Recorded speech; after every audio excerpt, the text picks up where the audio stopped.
আসসালামু আলাইকুম সবাইকে। আশা করি সকলেই ভালো আছেন। সরকারি চাকরিগুলোতে সাধারণত চাকরি কনফার্মেশন হওয়ার পরে একেবারে শেষ ধাপে মেডিকেল টেস্ট করা হয়। সো মেডিকেল টেস্টে কোন কোন টেস্টগুলো করা হয় এবং কোন কোন বিষয়গুলো সেখানে লক্ষণীয়, সেই তথ্যগুলো নিয়ে আপনাদের সামনে আজকে আমরা হাজির হয়েছি। আমাদের চ্যানেলটিতে নতুন হয়ে থাকলে অবশ্যই সাবস্ক্রাইব করবেন। সরকারি চাকরিতে এবং যে সমস্ত চাকরিতে বিমা সুবিধা রয়েছে সেখানে মেডিকেল টেস্ট কিন্তু মাস্ট। সো সরকারি চাকরি এবং এর পাশাপাশি ব্যাংক, বিশেষ করে বেসরকারি ব্যাংকগুলোতে মেডিকেল টেস্ট এই বিষয়গুলো রাখা হয়ে থাকে। এছাড়াও যেসব চাকরিতে বিমা সুবিধা রয়েছে যেটি মেডিকেলের সাথে সংশ্লিষ্ট, সেক্ষেত্রে এই মেডিকেল টেস্টটা অবশ্যই রাখা হয়। মেডিকেল টেস্টটা সাধারণত দুইভাবে হয়।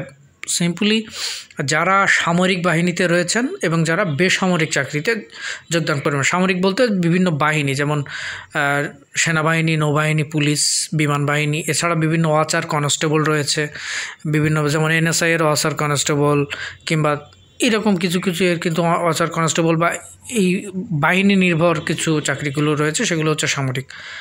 আর বেসামরিক হচ্ছে বিসিএস, ব্যাংক বা বিভিন্ন মন্ত্রণালয়, অধিদপ্তর, স্কুল, কলেজ, এই সমস্ত প্রতিষ্ঠানেই যে ধরনের মেডিকেল টেস্টগুলো করা হয় এটা বেসামরিকদের সাধারণত মেডিকেল টেস্ট। সাধারণত সামরিকদের মেডিকেল টেস্ট বেসামরিকদের মেডিকেল টেস্ট থেকে সম্পূর্ণ আলাদা, কারণ সেখানে অনেক বিষয় থাকে এবং অনেক গভীরভাবে এই মেডিকেল টেস্টগুলো করা হয়। বেসামরিকদের যেগুলো করা হয় সেগুলো নিয়ে আজকে আমরা কথা বলবো। এর পাশাপাশি বেসামরিকদের কিন্তু চাকরিতে জয়েনের সময় যেমন মেডিকেল টেস্ট করাতে হয়, প্রতি বছর কিন্তু আপনাকে চেক আপ করতে হয় শরীর, এবং চেক আপ রিপোর্ট জমা দিতে হয়। বিশেষ করে যে বিষয়গুলো সেখানে লক্ষ্য করা হয় সেটা হচ্ছে আপনার HIV পজিটিভ কিনা, চর্মরোগ আছে কিনা, জন্ডিস, হার্টের সমস্যা বা শ্বাসকষ্টজনিত সমস্যা আছে কিনা, এই বিষয়গুলো লক্ষণীয়। এবার আসেন চাকরিতে যে সব টেস্টগুলো করা হয় সেইগুলো নিয়ে আমরা কথা বলি। চাকরিতে প্রথম যে টেস্টটা দেওয়া হয় সেটা হচ্ছে ব্লাড টেস্ট। আপনারা সাধারণত ব্লাড দিলে সেখানে যে কাউন্ট, ব্লাডের যে সিবিসি কাউন্টটা ঠিক আছে কিনা, RBS কী অবস্থা রয়েছে, হেপাটাইটিস বি ভাইরাস আছে কি না, ইউরিনের বিভিন্ন যে উপাদান রয়েছে, সুপাদান ক্রিয়েটিনিন ঠিক আছে কি না, বা বিশেষ করে সাধারণত ইউরিনের সাথে সংশ্লিষ্ট যে বিষয়গুলো সেগুলো লক্ষ্য করা হয়, এবং ব্লাডের সাথে সংশ্লিষ্ট বিষয়গুলো এখানে লক্ষ্য করা হয়ে থাকে। এরপরে যে বিষয়টা লক্ষ্য করা হয় সেটা হচ্ছে এক্সরে।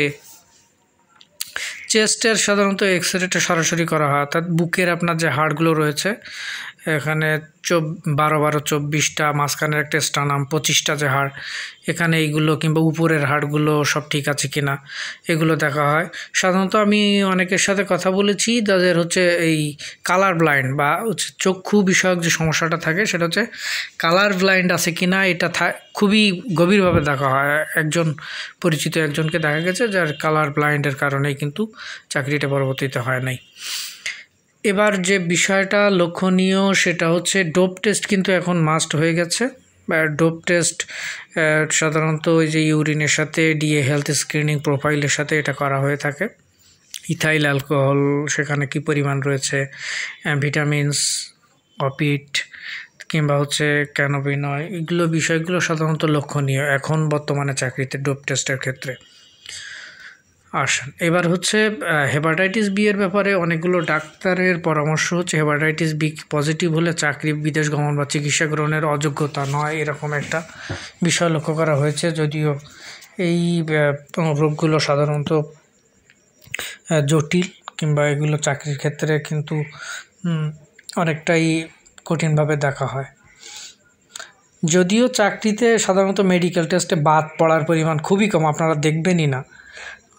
কেউ মেডিকেল টেস্টে খুব মারাত্মক সমস্যা হয়েছে এরকম ব্যক্তি ছাড়া কিন্তু মোটামুটি বাদ পড়ে না। আর মেডিকেল টেস্টের জন্য আপনি কোথা থেকে মেডিকেল টেস্টটা করবেন, কি টেস্ট করবেন, কিভাবে করতে হবে, কোন চালানে কত টাকা জমা দিতে হবে, কোন ব্যাংকের মাধ্যমে, এসব কিন্তু আপনাকে জানিয়ে দেওয়া হবে আপনি যখন যে চাকরিতে একেবারে সিলেক্ট হয়ে যাচ্ছেন। এর পরবর্তীতে তখন মেডিকেল টেস্টের কোন হাসপাতাল থেকে করবেন, কত টাকা দিয়ে করবেন। যেমন এখানে একজনকে দেওয়া হয়েছে যে চালানের পরিমাণ 100 টাকা দিয়ে সে এই সোনালী ব্যাংকে দিয়ে এই হাসপাতাল থেকে করতে পারবেন।